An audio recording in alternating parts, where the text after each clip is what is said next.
Professor Henriques, would you please join me at the podium? Sure.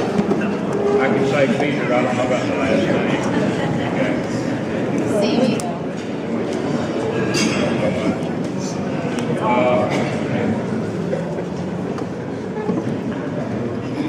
The recipient of the George Washington Memorial Award is chosen for his contribution in presiding the virtues, the character, and vision of George Washington. It is my honor and a distinct pleasure to present the 2012 George Washington Memorial Award to you for your many years of educating, presenting and promoting George Washington to your students and to the public, and for your excellent book, Realistic Visionary and Portrait of George Washington. Please accept this award and the accompanying honorarium with our heartfelt thanks and appreciation for all that you have done and continue to do to honor the memory and legacy of George Washington. Let's Peter.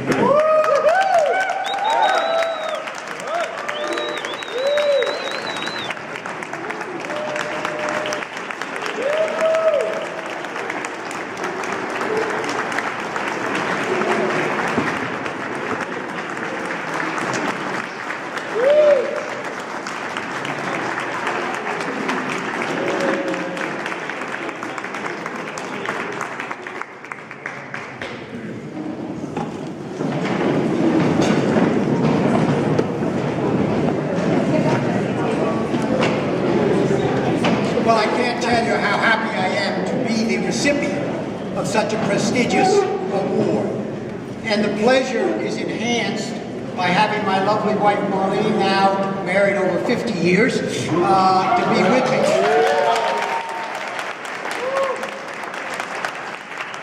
And it's even nicer to have my 4 sons and their lovely spouses to join in the festivities. So it makes it a very special occasion for me. Yeah. I know a few of you were at the symposium earlier today. There I was described as the senior scholar. And now that it's been over 8 years since I've retired from George Mason, the word senior is taking on more and more meaning with the passage of time. The years are going by too quickly, and you begin to wonder a little bit about old age and slowing down.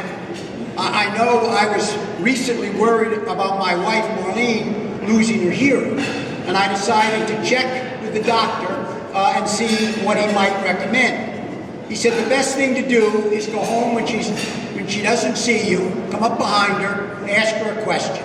And if she doesn't respond, get closer and see what happens.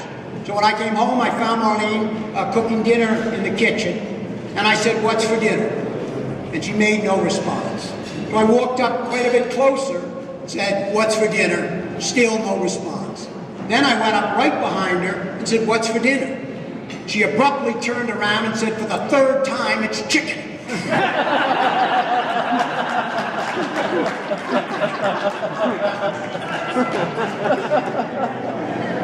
Now, I'm personally convinced from my study of George Washington that story would have brought a smile to him. Washington was by no means the ponderous, dull, and humorless man that he sometimes portrayed to be.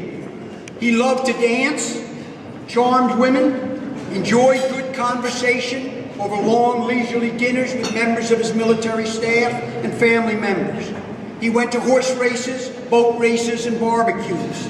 He danced at balls and attended the theater. He played at cards, billiards, and backgammon.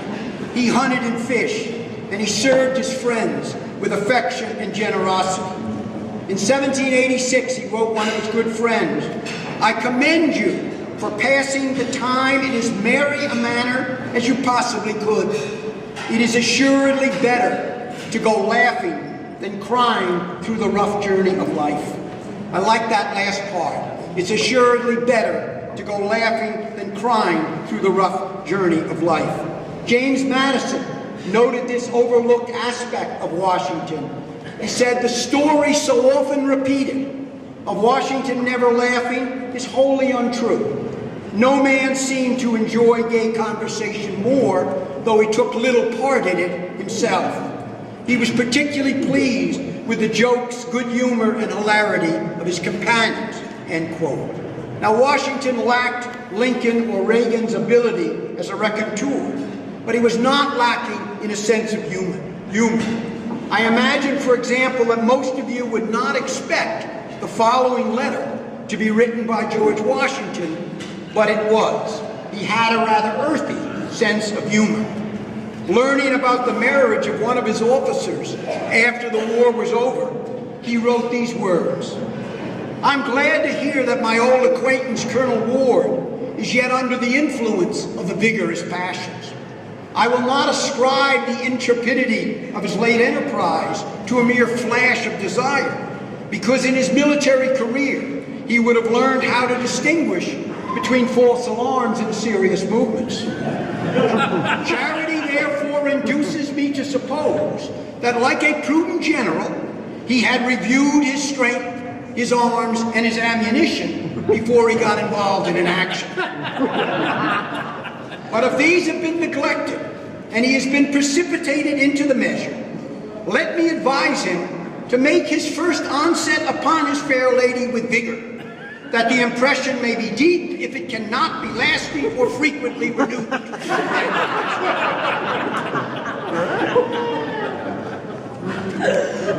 Now, while it's important to remember that Washington had what I call a soft side, that's not why we honor him today.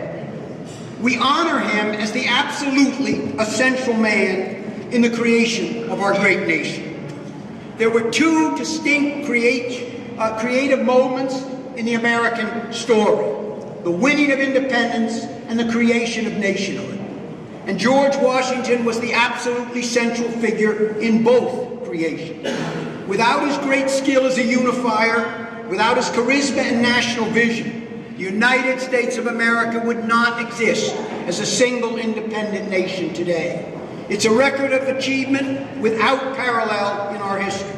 And there's no doubt in my mind that George Washington deserves to be ranked number one among all presidents. That includes the great Abraham Lincoln.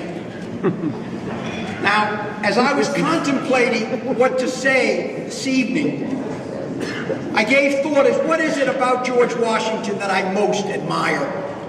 There's certainly a great many things, because by almost any standard, he's one of the most remarkable men that ever lived.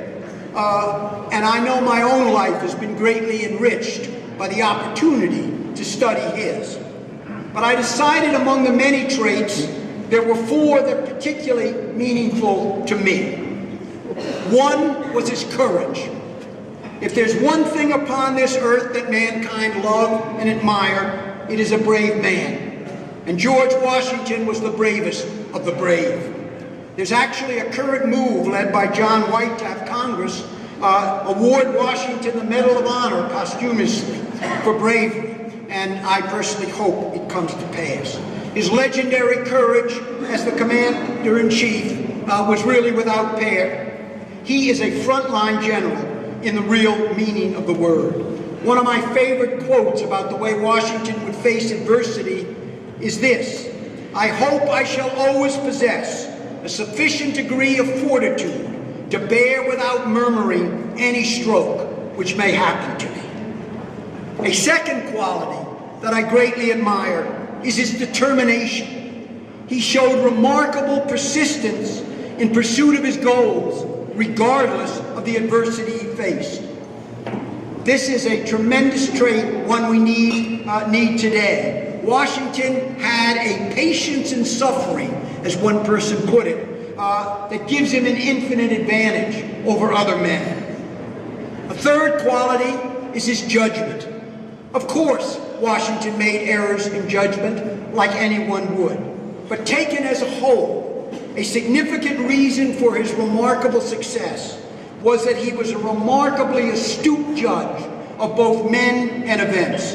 Think of the opportunities he opened up for relatively unknown people, like Henry Knox, Nathaniel Greene, Alexander Hamilton, and a host of others. Washington may not have been a brilliant man, but he was a remarkably wise man who got things right. My friend Joe Ellis put it this way about Washington's presidency. Washington's core quality was judgment, the ability to make sober and highly realistic assessments of the strategic options facing the infant American Republic, and to get the major decisions right every single time.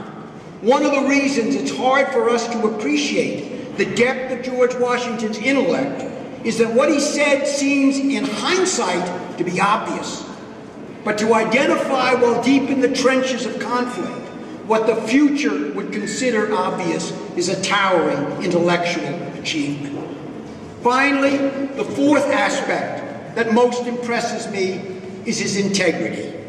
He was fundamentally an honest and honorable man. He seems the exception to the rule that power corrupts and absolute power corrupts absolutely. How many of us could write near the end of his life as he did? I do not recollect that in the course of my life I ever forfeited my word or broke a promise made to anyone. In the year of his death, he wrote his good friend Brian Lord Fairfax, where Washington declared he had always walked on a straight line and endeavored, as far as human frailties and perhaps strong passions would enable him, and Washington had strong passions, to discharge the relative duties to his maker and his fellow men without seeking any indirect or left-handed attempts to acquire popularity. Washington wants to enter the Temple of Fame, but only through the doors of the Temple of Virtue. I just finished a fine book on the assassination of James Garfield by Constance Millard, The Destiny of the Republic.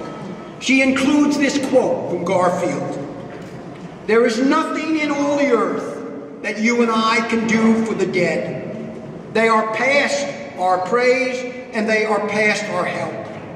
They do not need us, but forever and forevermore we need them.